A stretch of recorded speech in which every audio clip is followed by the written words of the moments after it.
चलिए, हम पढ़ रहे थे लिक्विड सॉल्यूशन, मतलब सॉल्यूशन एंड कॉलिगेटिव प्रॉपर्टीज। हमने देख लिया सॉल्यूशन किसे कहते हैं, सॉल्वेंट और सॉल्यूट की बेसिक डेफिनेशन हमने देख ली। Now come to the next topic, identification of solvent in the solution। बेटा इस चैप्टर में लगभग हर क्वेश्चन में हमें सॉल्वेंट और सॉल्यूट को आइडेंटिफाई करना पड़ेगा। और मजेदार बात यह कि सॉल्वेंट आइडेंटिफाई करने के पीछे एक हिडन स्टेटमेंट ये भी है कि सॉल्यूट भी आइडेंटिफाई हो रहा है, क्योंकि जैसे अभी हमने बात की थी कि जो लार्जेस्ट अमाउंट में यानी जिसका मोल फ्रैक्शन सबसे ज्यादा होता है उसका नाम होता है सॉल्वेंट, उसे छोड़कर बचे हुए सारे होते हैं सॉल्यूट। तो अगर आप सॉल्वेंट आइडेंटिफाई कर लेंगे तो सॉल्यूट भी आइडेंटिफाई हो जाएगा, क्योंकि सॉल्वेंट को छोड़कर बचे हुए सारे कौन होंगे, सॉल्यूट। ठीक है ना। अब अपन सॉल्वेंट आइडेंटिफाई करते हैं। तो अभी थोड़ी देर पहले हमने सॉल्वेंट की डेफिनेशन बोली थी और वो ये बोली थी कि सॉल्वेंट वो होता है जिसका सॉल्यूशन में मोल या मोल फ्रैक्शन सबसे ज्यादा होते हैं। लेकिन ये तो अपन तब पता लगा पाएंगे जब मोल या मोल फ्रैक्शन दिए होंगे। कुछ क्वेश्चनों में तो पूछे होंगे किसी एक के, तो आप कंपैरिजन कैसे करोगे। तो ऐसे क्वेश्चनों में जिनमें नहीं दिए होंगे मोल या मोल फ्रैक्शन या मास, यानी जिनमें हम मोल निकाल नहीं सकते सभी सॉल्यूट और सॉल्वेंट यानी सभी कंपोनेंट के, हम सॉल्यूशन के सभी कंपोनेंट के हम मोल नहीं निकाल सकते, जिन क्वेश्चनों में इंफॉर्मेशन नहीं दी है मोल के बारे में, वहां पर हम मोल का कंपैरिजन करके पता ही नहीं लगा सकते किसके मोल सबसे ज्यादा है। तो हम ये कह ही नहीं सकते कि कौन सॉल्यूट कौन सॉल्वेंट। तो ऐसे क्वेश्चनों में एग्जामिनर क्वेश्चन की लैंग्वेज में हमें हिंट देता है कि कौन सॉल्यूट है और कौन सॉल्वेंट है। तो वो हिंट क्या है देख लेते हैं यहां पर। हिंट ये है कि जिसमें घोला जाए वह सॉल्वेंट है, जिसमें घोला जाए वह सॉल्वेंट है। कैसे, तो एग्जांपल देखिए।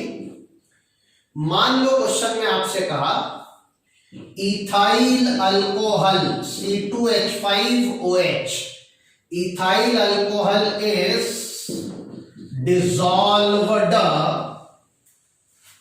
in water H2O।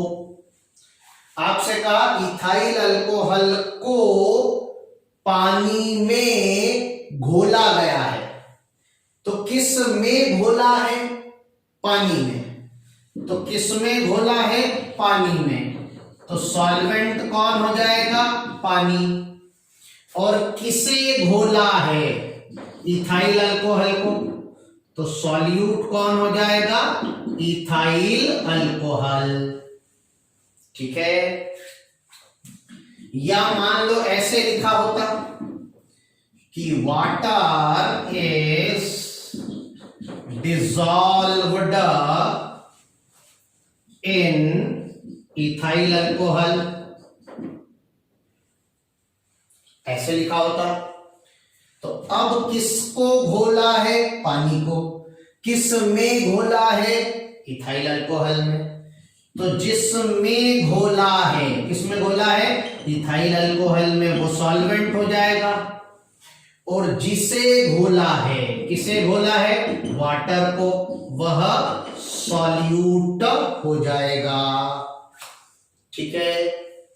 तो ऐसे क्वेश्चन की लैंग्वेज से आपको बताया जाएगा।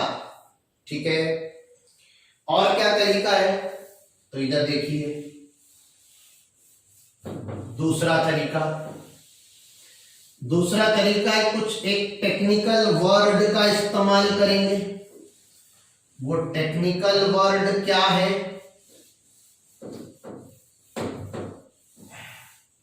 वो टेक्निकल वर्ड है बेटा एक्वियस सॉल्यूशन। तो aqueous solution, aqueous solution means solvent is water। aqueous solution का मतलब होता है कि सॉल्वेंट कौन है बेटा, वाटर है। जैसे एग्जांपल आपको लिखा यूरिया और उसके चरणों में एक्वस लिख दिया, या KCl उसके चरणों में एक्वस लिख दिया, या NaOH उसके चरणों में एक्वस लिख दिया, या ग्लूकोज, ग्लूकोज क्या होता है बेटा C6H12O6 उसके सबस्क्रिप्ट में चरणों में AQ लिख दिया। तो इन सब में सॉल्वेंट वाटर है, और ये जो लिखे हैं ये सॉल्यूट है। ये है यूरिया सॉल्यूशन, एक्वस, ये है एक्वस सॉल्यूशन ऑफ यूरिया। तो urea is solute, solvent is water. ये है aqueous solution of KCl, potassium chloride. तो potassium chloride is solute, water is solvent. ये है aqueous solution of NaOH, sodium hydroxide. तो NaOH is solute और water is solvent. यह है aqueous solution of glucose C6H12O6। तो ग्लूकोज इज सॉल्यूट और water is solvent. ठीक है। तीसरा तरीका क्या है बेटा, तीसरा तरीका है इफ अमाउंट इज गिवन। जब अमाउंट दिया है तो फिर मोल या मोल फ्रैक्शन निकालेंगे, और जिसका मोल फ्रैक्शन सबसे ज्यादा वो होगा सॉल्वेंट, या जिसके मोल सबसे ज्यादा वो होगा सॉल्वेंट।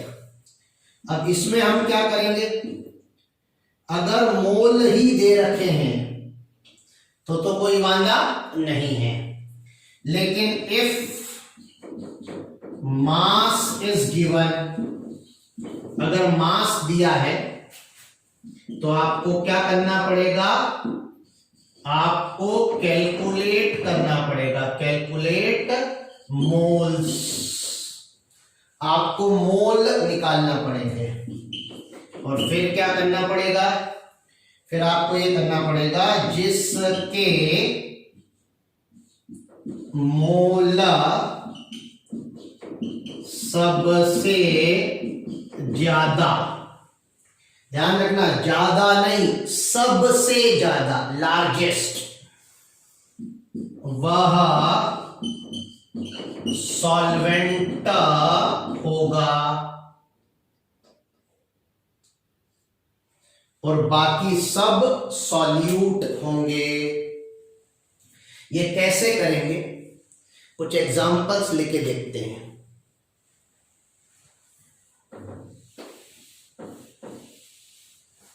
बेटा जिसको लिखना हो वो वीडियो पॉज करके लिख ले।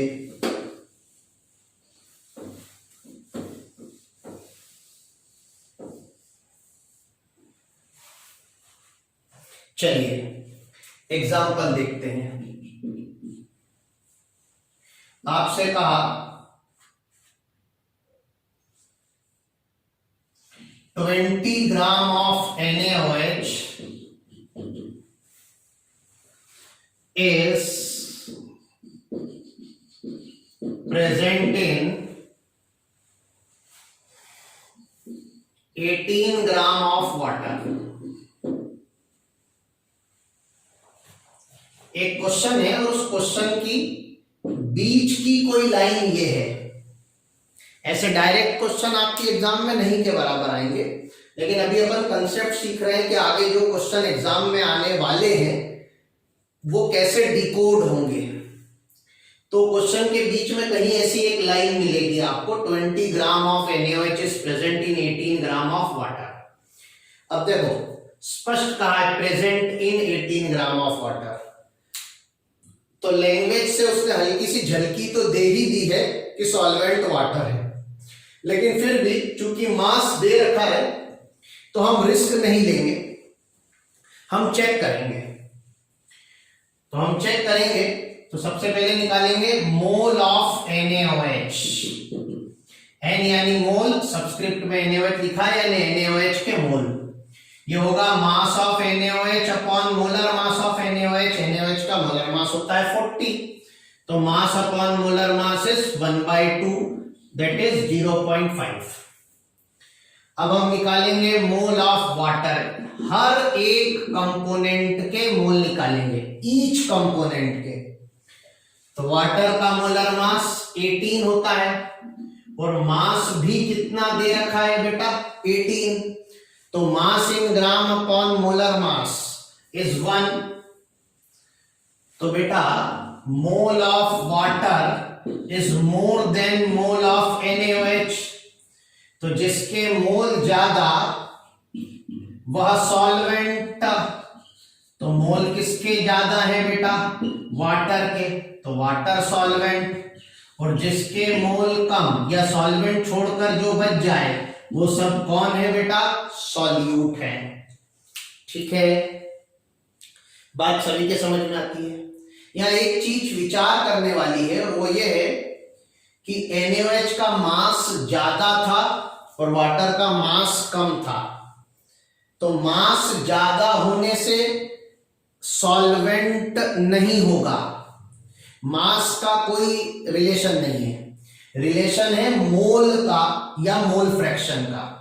तो मास देखकर भ्रमित नहीं होना है, अति उत्साहित भी नहीं होना है। धैर्य रखकर पहले मोल निकाल लेना है, जिसके मोल ज्यादा वो सॉल्वेंट, जिसके मोल कम वो सॉल्यूट। ठीक है, चलिए एक दो एग्जांपल और देखते हैं।